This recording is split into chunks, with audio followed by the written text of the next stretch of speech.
It's Monaco without the walls. Either way, we're halfway through the season. It's time for round 13 and the Hungarian Grand Prix. The Hungarian Grand Prix is 70 laps of the 4.3811 kilometre circuit. It's a fairly short circuit, but very twisty and very technical, requiring high downforce and a car that's really dialed in. The driver with the most wins around Hungary is Lewis Hamilton with 8, but McLaren have the most constructors' wins with 11. After Hamilton's result in Silverstone and with Mercedes bringing upgrades or updates to Hungary, you wouldn't bet against Hamilton being on the podium once again, but you have to accept that a win would have to be very, very hard fought.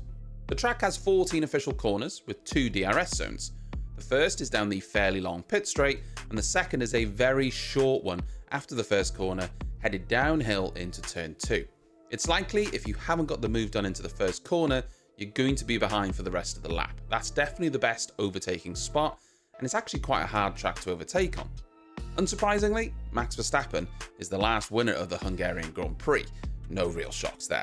This weekend, the Pirelli tyre offerings are the C3, C4 and C5 tyres. The softest available, which makes sense for the tight and twisty circuit that requires a lot of grip and a lot of downforce. Now, I'm recording this a little bit earlier than usual because I'm actually away most of next week. So I will be back on Friday evening. So I'll be back for qualifying and I'll be back for the race, but I won't be here really to dive into any of the updates that we see teams bringing.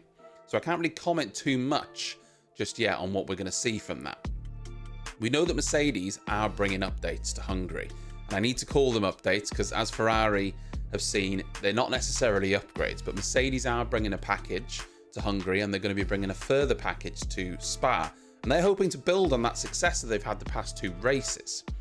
Red Bull aren't just sitting around though, they're also apparently bringing a package to Hungary. As I say, we don't know the extent of what that's going to be though, and we won't see that until the practice sessions on Friday and ultimately qualifying on Saturday. One thing to mention though is Ferrari. Now, Ferrari have struggled in recent races. They've brought an update package they haven't really got on top of.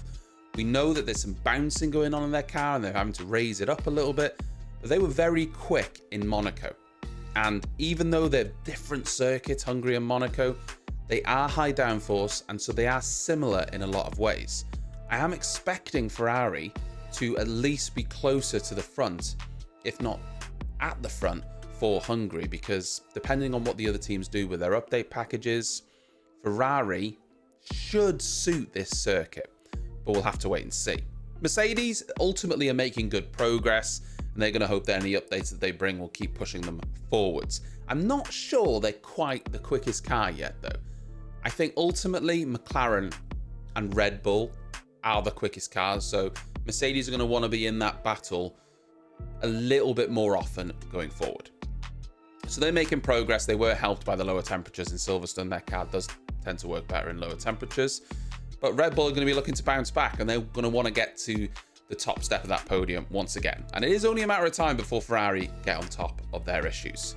We'll find out on Saturday for qualifying and for the race on Sunday, which I will be here for live streaming on this channel. Thank you for watching. As always, I'll see you next time.